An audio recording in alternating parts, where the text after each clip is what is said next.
Hey guys, इस video में मैं डिबंक करने वाला हूं कुछ टेस्टोस्टेरोन और testosterone booster, natural testosterone booster से रिलेटेड मिथ। तो चलिए शुरू करते हैं।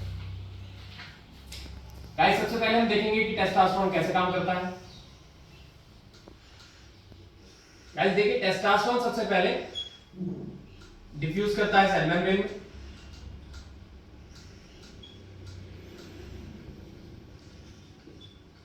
मतलब ये सेल में एंटर करता है।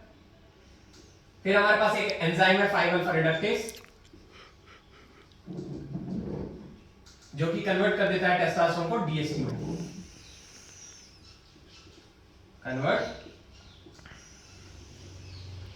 Test to DHT.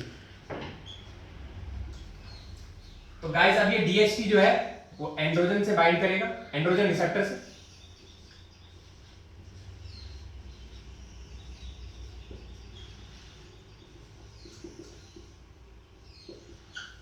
और जीन एक्सप्रेस करेगा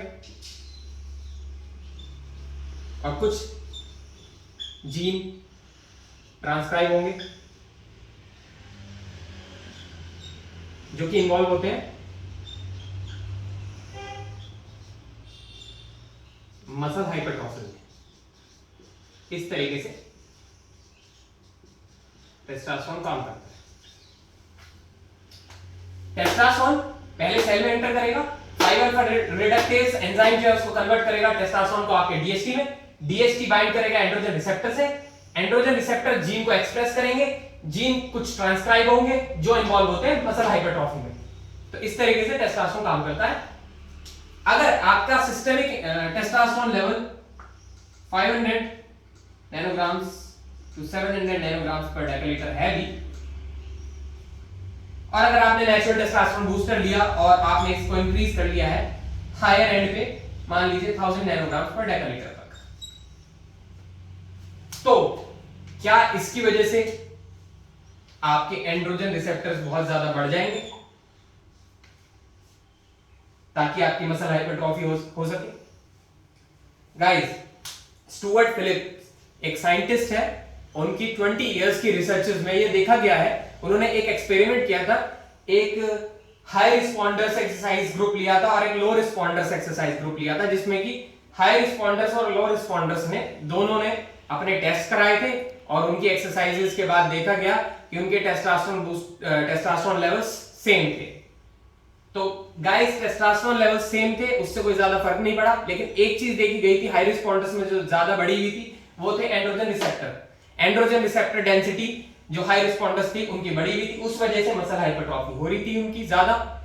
तो अगर आप नेचुरल टेस्टोस्टेरोन लेते भी हैं और नेचुरल टेस्टोस्टेरोन बूस्टर को लेके आप 1000 नैनोग्राम्स हाई एंड तक भी चले जाते हैं, तो उससे कुछ खास आपका एंड्रोजन रिसेप्टर्स बढ़ेंगे नहीं, तो कुछ खास उससे मसल हाइपरट्रॉफी होगी नहीं। एंड्रोजन रिसेप्टर डेंसिटी को बढ़ाने का सबसे अच्छा तरीका है, the only way, that is exercise.